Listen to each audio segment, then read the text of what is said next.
Hello everybody, this is Ivan, and this is my leather Wancher pen case. I can't fit it all in the frame, but this is going to be a segment on the pens I have inked currently as of April 3rd, 2017. So let's get into this here. Opening up, and let's adjust that exposure a little bit. There we go.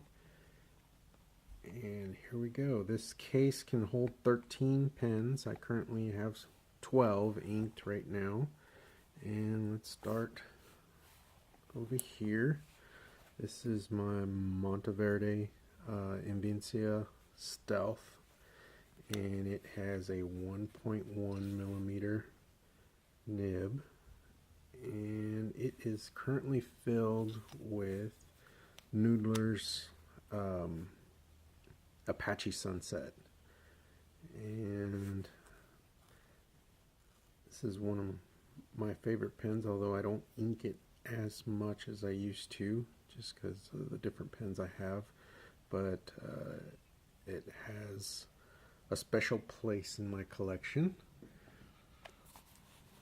This is going to be my and I forget, this is one of the newer Shafer Legacy Heritage, I believe it is, and this has a slip cap, and it has the inlaid nib here, the Shafer not Triumph, but I forget what they call this nib, and this is inked up with Waterman Florida Blue. And I have my Pelikan M30. I just fixed this one. The barrel had a crack in it, and it was actually letting ink was leaking out of it. And then this is a slip cap. It's an interesting looking nib, kind of semi-hooded nib there. And there's an ink window here, but you can't see it because it's full right now. Piston filler. And this is I can't remember what it is filled with right now. It's a brown ink. I believe it's Monteverde brown, but don't quote me on that. This pen is a Shaffer Snorkel crest, I believe, and I'm guessing at that. This was given to me in a trade by my good friend Cody, and it is a snorkel filler. You can see the snorkel there with the Triumph nib, ink window in there, and this has Waterman Florida Blue. I use Waterman Florida Blue quite a bit. Almost out of it. This is going to be my EcoSport. This was a special edition, or I don't know if it was a limited edition, maybe a special edition. Excuse me. From Sights and Cruise Neck, I think is how you pronounce it. And it has a Sights and Cruise Neck cognac ink, which actually makes a really nice match for this body. I really like this one, and I have several EcoSports, but this has turned out to be a favorite. This is going to be my Delta Serena. Really love the blue on this, the chatoyance. You get it in the right light. It's probably not coming out on the camera correctly, but you get this in the right light, and it really has some depth to it. And has Serena there engraved, and then Delta over here.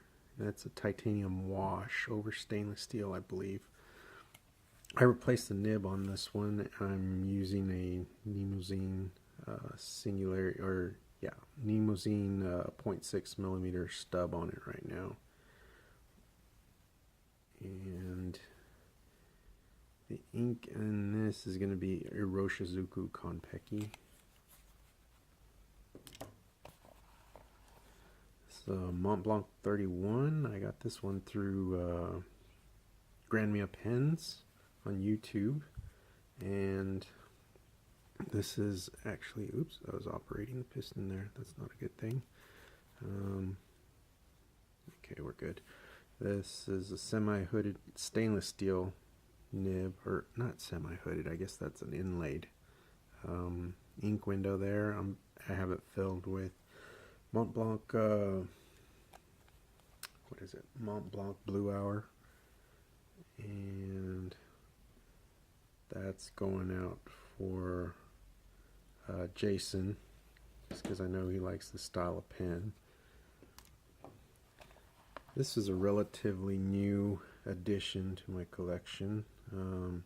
It is Eagle Pencil Company, and I researched it online because I didn't know exactly what it was. Looks like it's called a Never Break. It actually says it somewhere on here. It says Never Break, and then some patent information along here.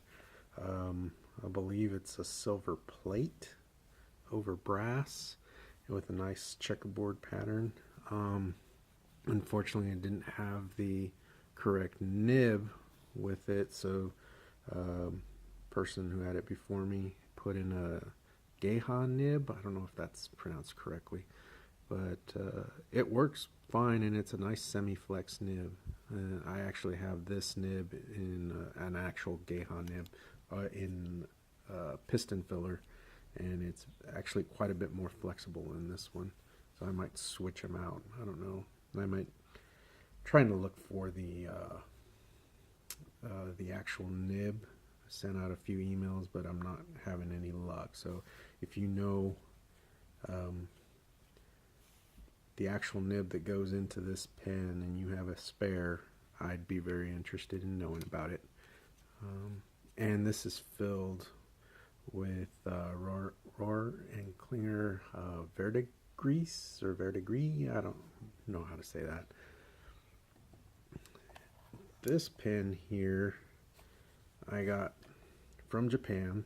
Apparently a Japanese pen maker was getting rid of, they were cleaning out their basement and getting rid of a bunch of stuff, and so I came into this one. I really like it.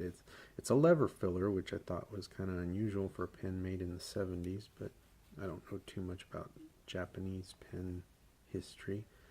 Really fine nib, filled with Uroshizuku Konpeki, and I really like how this writes, and I don't usually go for very fine nibs, but this is really fine and it's really smooth, and I like it a lot.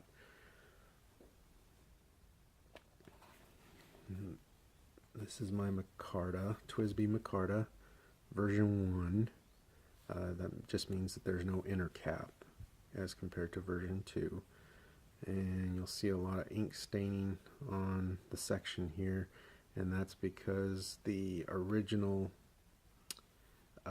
nib housing cracked and it started leaking, and the Micarta is very absorbent, so it soaked up all that ink, and that doesn't come out anymore.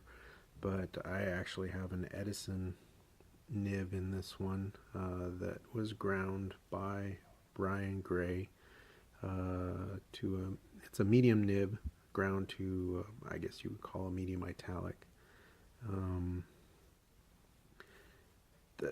The nib housing on this has broken twice, and Twizz B has replaced it twice.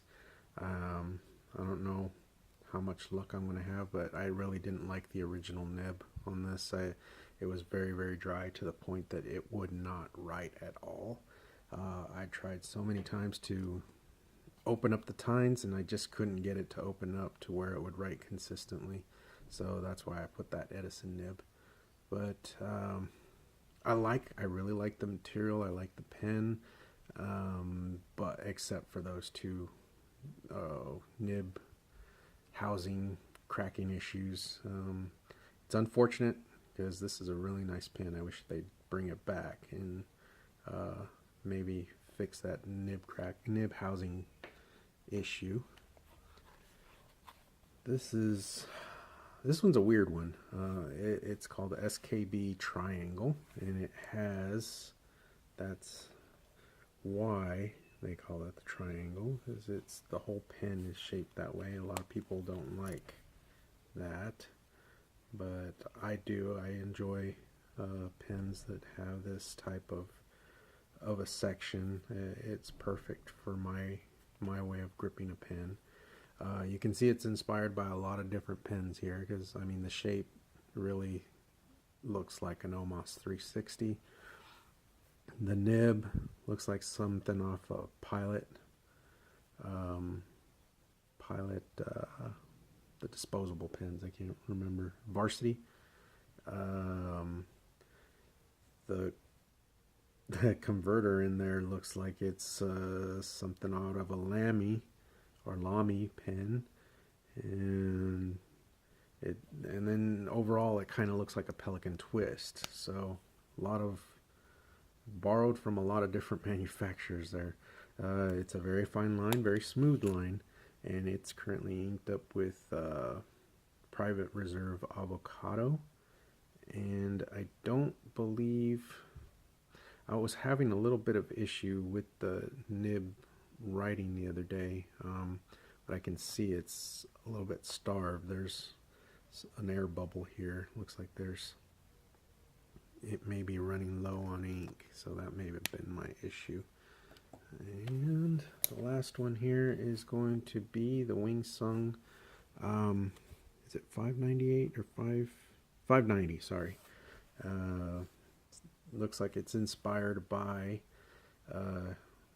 Shafer pen of some sort. I think the Shafer Connoisseur is what someone mentioned on Instagram.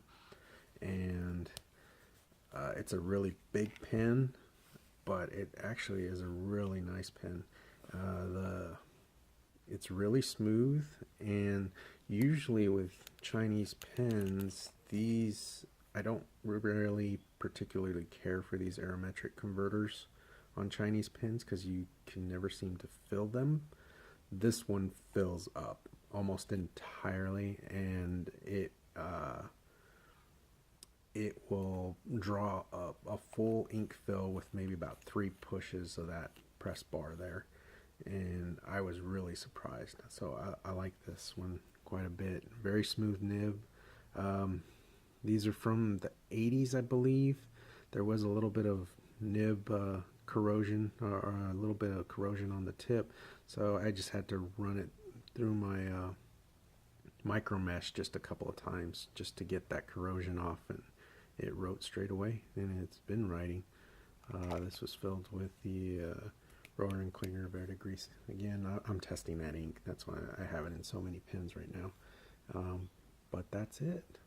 Those are the pens that I have inked, and I hope you enjoyed this video.